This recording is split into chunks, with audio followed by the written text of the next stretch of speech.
Salut tout le monde, bienvenue dans cette nouvelle vidéo. Alors aujourd'hui on se retrouve pour une vidéo True Crime. Si vous n'avez pas vu la vidéo précédente au sujet de l'affaire Xavier Dupont de Ligonnès, vous pouvez la retrouver sur ma chaîne. Aujourd'hui on se retrouve pour une affaire qui a également énormément marqué les Français, donc c'est l'affaire Estelle Mouzin. Suivez bien tout ça et vous allez voir que cette affaire est très compliquée.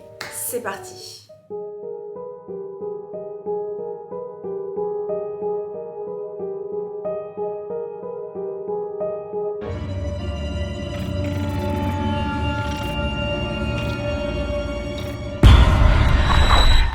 Alors cette histoire se passe en 2003, donc il y a quand même quelques années. En 2003, la famille Mouzin est composée de 3 enfants et de 2 parents, donc Suzanne et Eric.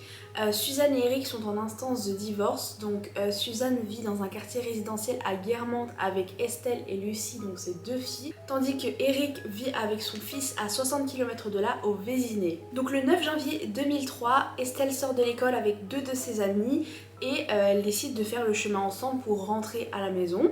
Vers 18h, elles arrivent au niveau de la boulangerie de Guermantes et c'est là que leurs chemins se séparent. Donc Estelle continue sa route vers chez sa maman toute seule. La maman d'Estelle, donc Suzanne, rentre chez elle comme tous les jours et arrivée à la maison, elle remarque qu'Estelle n'est pas là. Donc forcément, elle se pose pas mal de questions, elle se dit que c'est assez bizarre venant d'Estelle, sachant que elle est très ponctuelle, elle rentre toujours après l'école, elle prévient toujours sa maman s'il y a un problème ou quoi que ce soit, et là pour le coup Estelle n'est pas chez elle, donc la mère est assez inquiète. Après avoir contacté tous ses amis qui disent à la maman d'Estelle que Estelle n'est pas avec eux, elle commence vraiment à s'inquiéter, donc elle prend sa voiture et elle décide de retracer le chemin qu'Estelle fait tous les jours en rentrant de l'école. Très paniquée, elle appelle très vite son ex-mari pour le tenir au courant, lui demander s'il a des nouvelles d'Estelle ou non. Eric lui assure qu'il ne sait pas où est Estelle et du coup il arrive très vite à Guermantes dans le village où habitent la maman et ses filles.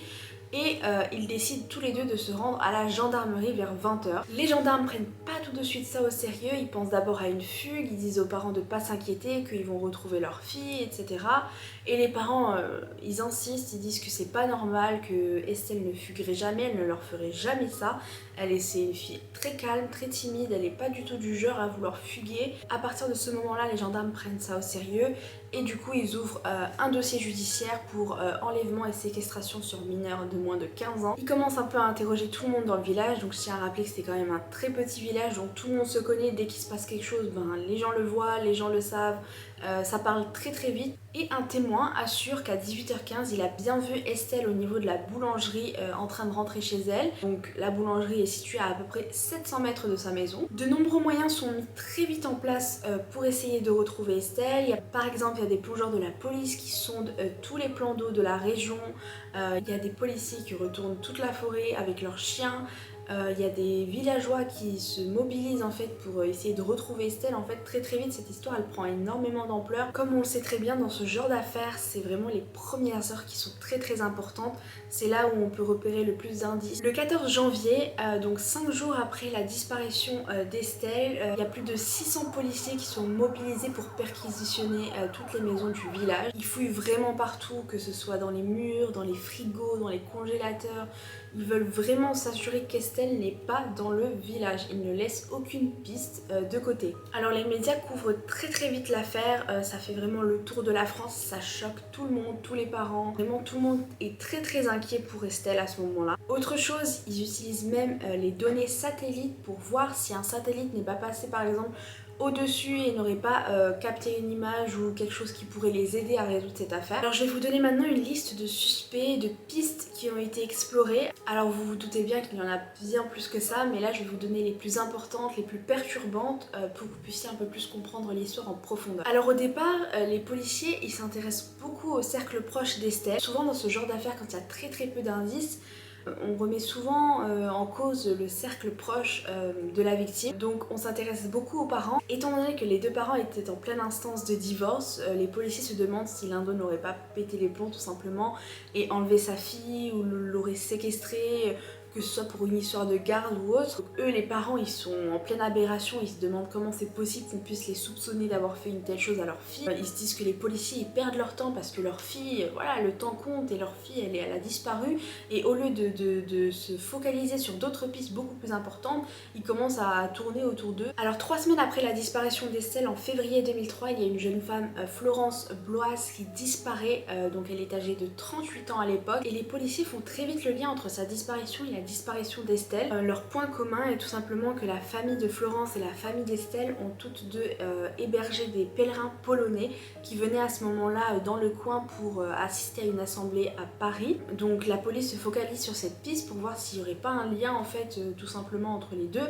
Et au final, c'était pas si cohérent que ça, donc ils mettent cette piste de côté. Quelques mois plus tard, donc en juillet 2003, la police elle commence à s'intéresser à un tueur en série très connu en France et en Belgique qui s'appelle Michel Fourniret.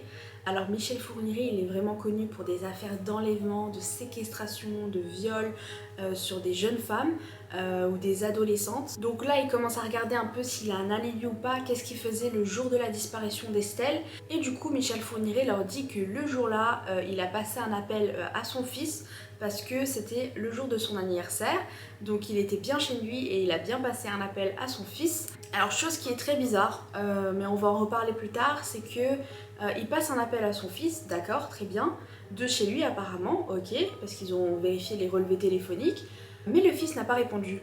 C'est-à-dire que le fils ne peut pas témoigner qu'il a bien parlé à son père, que son père l'a bien appelé de son téléphone de la maison. Alors en plus de ça, il y a des psychanalystes qui disent que le type de proie de Michel Fourniret n'est autre que des jeunes femmes ou des très jeunes adolescentes, et Estelle n'est pas encore une adolescente, elle n'a que 9 ans. Selon ces psychanalystes, Estelle serait beaucoup trop jeune pour intéresser Michel Fourniret. Alors 2 semaines avant l'enlèvement d'Estelle, il faut savoir qu'une jeune fille d'à peu près son âge a failli être enlevée par un homme qui se trouvait dans une camionnette blanche.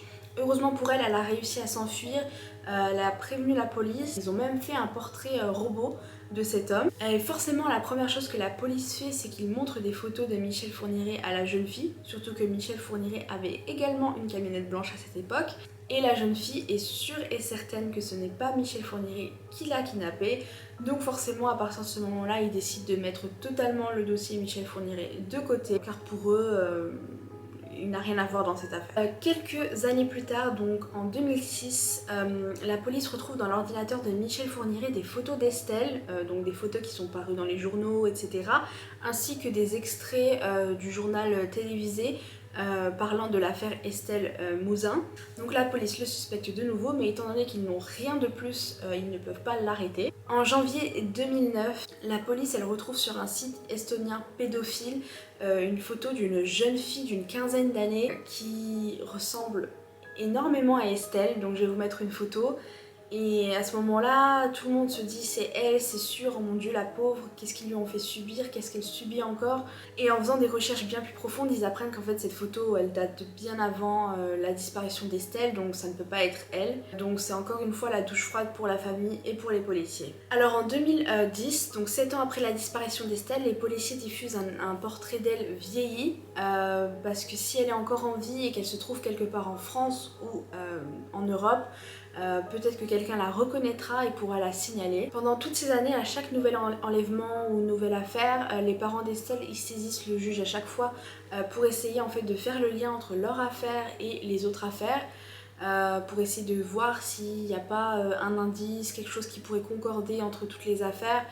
Mais malheureusement ça ne donne toujours rien. Donc par exemple en 2017, je ne sais pas si vous vous rappelez de l'affaire de Nordal Lelandais qui avait tué la petite Maëlys et également Arthur Noyer. Donc à ce moment-là, les parents d'Estelle ont demandé à ce qu'ils soient auditionnés au sujet de l'affaire de leur fille pour voir s'il n'a pas quelque chose à avoir dans cette histoire.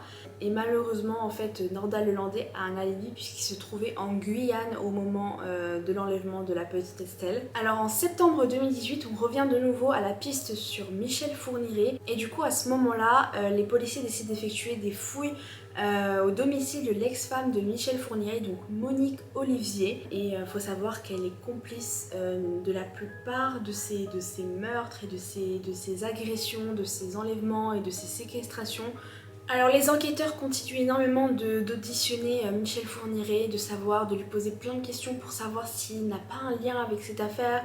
Et vraiment il les mène en bateau. Quand les policiers le questionnent sur l'affaire Estelle Mouzin, il leur dit que ce serait peut-être une piste à creuser, qu'il ne sait pas, qu'il ne sait plus, que sa mémoire lui joue des tours. Donc voilà, il joue vraiment sur les mots, c'est quelqu'un de très intelligent. Il sait bien parler, il sait bien s'exprimer et il sait très bien comment mener en bateau les policiers. En octobre 2019, la juge Sabine Kéris décide officiellement de se focaliser seulement sur la piste Fourniret, car selon eux ce serait vraiment la piste la plus probable, celle qui regroupe le plus d'éléments suspects et qui pourrait le plus leur permettre d'avancer sur l'enquête. Le 21 novembre 2019, Monique Olivier est de nouveau auditionnée. Et au début, quand les enquêteurs lui posent des questions sur l'alibi de son ex-mari, donc Michel Fourniret, elle valide son alibi en disant que oui, c'est vrai que Michel Fourniret a bien passé un appel à son fils depuis chez lui le 9 janvier 2003. Et au fur et à mesure de l'audition, elle commence à se rétracter et à avouer que cet alibi est faux et que Michel Fourniret n'était pas chez lui le 9 janvier 2003 et qu'il lui avait demandé de passer cet appel à son fils qui n'a pas répondu le soir du 9 janvier 2003. À la suite du témoignage de Monique Olivier, Michel Fourniret est mis en examen pour séquestration et enlèvement suivi de mort. Le 23 janvier 2020, Michel Fourniret assure à la juge Sabine Kéris que sa mémoire fichait le camp et qu'il fallait tout de même le considérer comme coupable. Donc la juge Kéris à ce moment-là, elle décide de réentendre Monique Olivier qui assure qu'en fait Estelle était bien le type de victime de Michel Fourniret et que tous les jours précédant la disparition d'Estelle, il avait fait des repérages dans le coin et qu'un jour il était rentré chez lui en disant à son ex-femme qu'il avait repéré un beau petit sujet. Et c'est enfin le 6 mars 2020 que Michel Fourniret reconnaît l'enlèvement, la séquestration et le meurtre d'Estelle Mouzin après des heures et des heures d'audition. Suite à cela, Monique Olivier est mise en examen pour complicité de meurtre et d'enlèvement. Le 21 août 2020, Monique Olivier déclare que Michel Fourniret a bien enlevé Estelle le 9 janvier 2003, qu'il l'a ensuite emmenée dans leur maison en Ardennes à Ville-sur-Lume et qu'il l'aurait séquestrée, agressée et ensuite tuée dans cette maison. Les policiers se rendent très vite dans cette maison qui en fait appartient à la sœur de Michel Fourniret.